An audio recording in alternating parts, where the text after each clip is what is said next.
aksidente. Walang ibubungang maganda ang aksidente. Pero ang nakikita natin nangyari, coordinated ang lahat ng bagay. Wala namang makakagawang iba sa tao kundi ang Diyos. Basahin natin ang siyentres ng awit. Alamin ninyo na ang Panginoon ay siyang Diyos. Siya ang lumalang sa atin at tayo'y Kanya.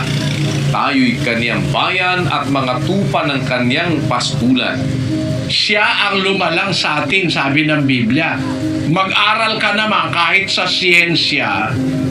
Wala namang pwedeng lumalang sa tao na iba eh. Gaya ng ibang mga bagay. Gaya ng universe, gaya ng mga bituin, mga planeta, wala namang makakagawang iba nun maliban sa Diyos eh.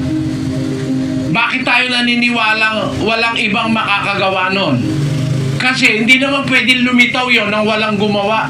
Hindi totoo yung sinasabi ng mga iba na nagkaroon daw ng lahat ng bagay dahil sa Big Bang. Na biro mo, sumabog lang, nagkaroon na ng tao, nagkaroon na ng mundo, nagkaroon na ng... Ang pagsabog parang aksidente. Walang ibubungang maganda ang aksidente. Pero ang nakikita natin nangyari, coordinated ang lahat ng bagay. May order, hindi aksidente. Diyan sa Japan, uso computer, kapatid. Yung computer, bakit naging computer o robot? Kasi may gumawa. Hindi lumitaw yung robot sa sarili niya, may gumawa sa kanya. Eh kung yung robot lang kailangang may gumawa. Tayo pang tao, mas complicated ang ating structure kesa sa robot. Kaya dapat maniwala tayo, merong intelligent creator na gumawa sa atin. Ang gumawa sa atin, mas higit, mas matalino kaysa sa gumawa ng robot. Yun ang sinasabi sa Biblia. Yun ang totoo. Ang kanyang walang hanggang kapangyarihan at pagka-Diyos ay nahahayag sa pamamagitan ng kanyang mga ginawa.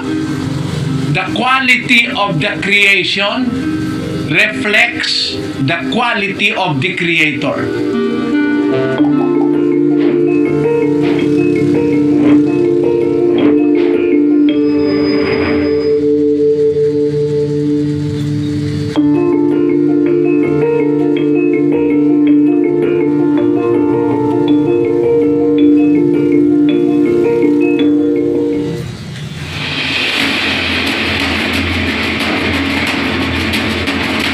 Itinatapong pera ng buong mundo sa paputok. Kung ating iipunin lang, walang taong magugutom.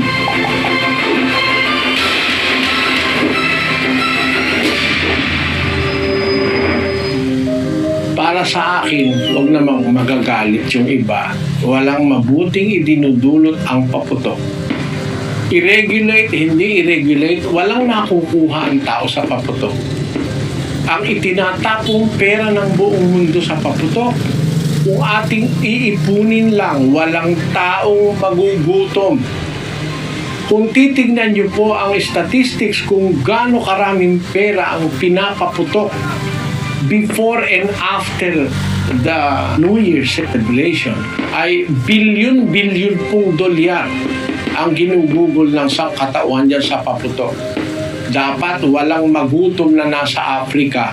Kung yung mga paputok na yan ay aalisin na natin sa ating bokabularyo, aalisin na natin sa ating ekonomiya, at itutulong na natin doon sa mga taong wala nang makain sa buhay. Walang nagagawa po ang puputok. Perwisyo. Sa mga pabrika, pag sumabog, patay napakarami sa Bukawi. Ganon din sa Bicol.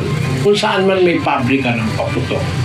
At yung nagpapaputok, napuputulan ng kamay, may nasusunugang bahay, chaos ang bunga niyang paputok. Wala pong mabuting bagay na nakukuha niya. At hindi totoo na ang masasamang espiritu napapalayas ng putok. Kung ang masasamang espiritu napapalayas ng putok, bakit yung putok ng bomba, putok ng kung ano-anong baril sa giyera, hindi nakapagpalayas ng masamang espiritu? Andun pa nga yung masasamang espiritu sa pagitan ng naggegera Bakit? Sabi na Santiago Kapitulo 3, versikulo 16, sapagkat kung saan mayroong paninibugho at pagkakampi-kampi, ay doon mayroong kaguluhan at lahat ng gawang masama. Hindi ito ang karunungan bumababa mula sa itaas, kundi ang nauukol sa lupa, sa laman, sa dyablo. Kung saan nandun ang gulo, nandun ang dyablo. Tingnan ninyo sa gera, putukan ng putukan doon. Malalakas pa, bomba pa yun, hindi firecrackers yun. Ba't hindi lumalayas ang demonyo ron? Andun nga mismo ang demonyo eh. Sapagkat kung saan nandun ang hatred, kung saan nandun ang gera, nandun ang demonyo. Nandun ang masasamang espiritu na nag-uudyok sa tao na pumatay ng kanyang kapwa. Hindi totoo yan na yung mga paputok na yan na papalayas ng masamang espiritu. Tuwan-tuwa ang masamang espiritu sa nagpapaputok.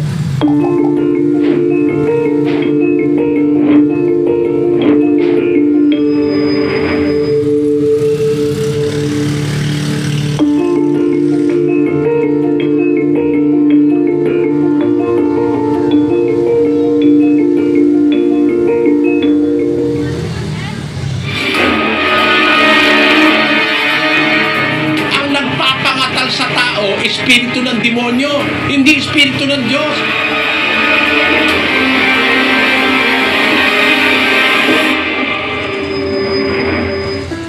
Slain in the spirit. Ano slain?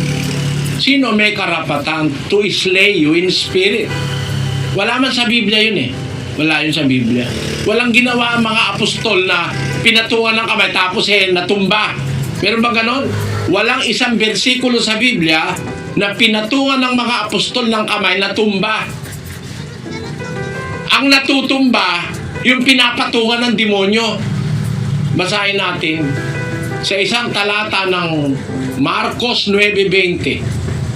At dinala nila siya sa kanya. At pagkakita niya sa kanya, ay pagdakay pinapangatal siyang lubha ng espiritu, at siya'y nalugmok sa lupa, at nagpagulong-gulong na bumubula ang kanyang bibig.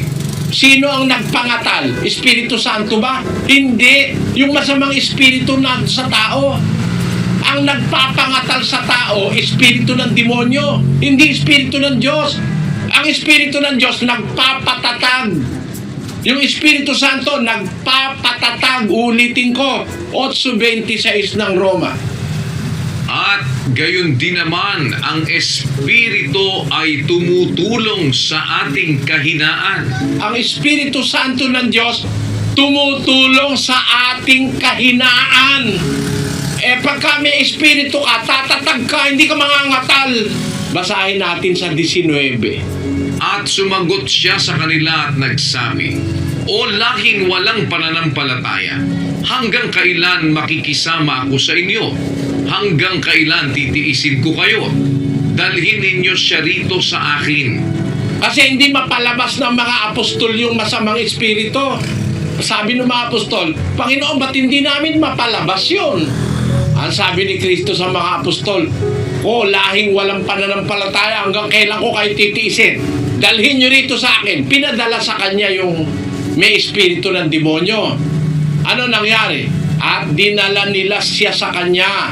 At pagkakita niya nung may espiritu ng demonyo, pagkakita niya sa kanya, kay Kristo, nakita nung may espiritu ng demonyo, pinapangatal siyang lubha ng espiritu, hindi ng Espiritu Santo. Nung espiritu ng demonyong nasa kanya, yun ang nag-cause para siya mangatal. Nalugmok tuloy siya sa lupa, nahulog, natumba. Sino gumagawa ng pagtumba? Hindi Espiritu Santo gumagawa nun. Espiritu ng demonyo yon. Kaya lahat ng mga natutumba na yon, punong-puno ng espiritu ng mga demonyo. At yung mga nagpapatumba, mas malaki ang espiritu ng demonyo nila. Wala sa Biblia na ang isang taong may Espiritu Santo ay tumutumba. No? Hindi ka tutumba, hindi ka malulugmok pagka ang nasa iyo Espiritu Santo.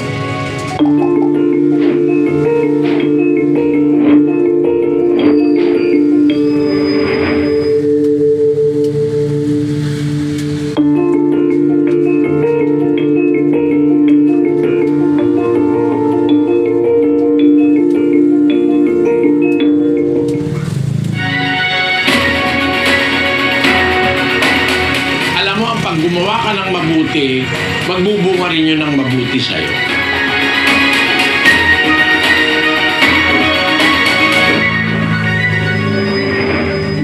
Yung pagtulong utos ng Diyos yun eh.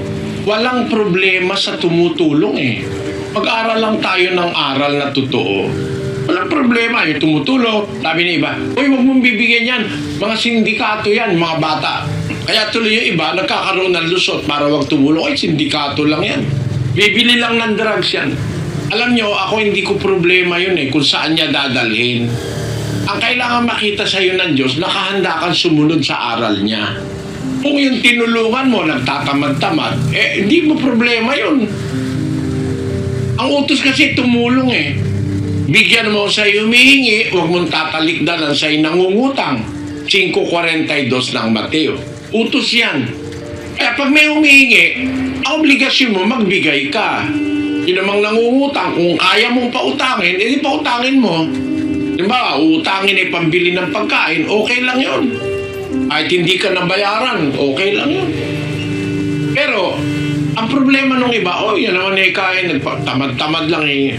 Hindi ko nga problema yun, sabi ko eh. Kasi, ano ba kung magtamad ka? Sino ba may kasalanan? Di ikaw. Hindi ka, kinukonsinti mo? Hindi. Hindi pangungonsinti ang pagsunod sa utos ng Diyos. Maliban na lang na alam ko talaga, binibili mo ng drug, alam ko, masusubaybayan ko, hindi kita bibigyan. Pero, hindi ko naman masusubaybayan. Na-stop lang yung sasakyan. Merong pulubing nang hihingi. Mag-iimbestiga pa ba ako? O ikaw ba? Bibili ka ba ng drug? Hindi.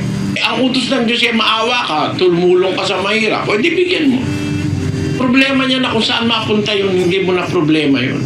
Pero kung maiimbestiga ko talaga, masusundan ko na gagamitin niya sa masama, hindi ko siya bibigyan. Kaya para sa akin, walang problema doon sa pagtulong sa kapwa. Hanggang makakatulong ka, tumulong ka kapatid. Alam mo, ang pag gumawa ka ng mabuti, magbubunga rin yun ng mabuti sa'yo. Kaya lang, huwag ka makakalimot makinig ng aral ng Diyos.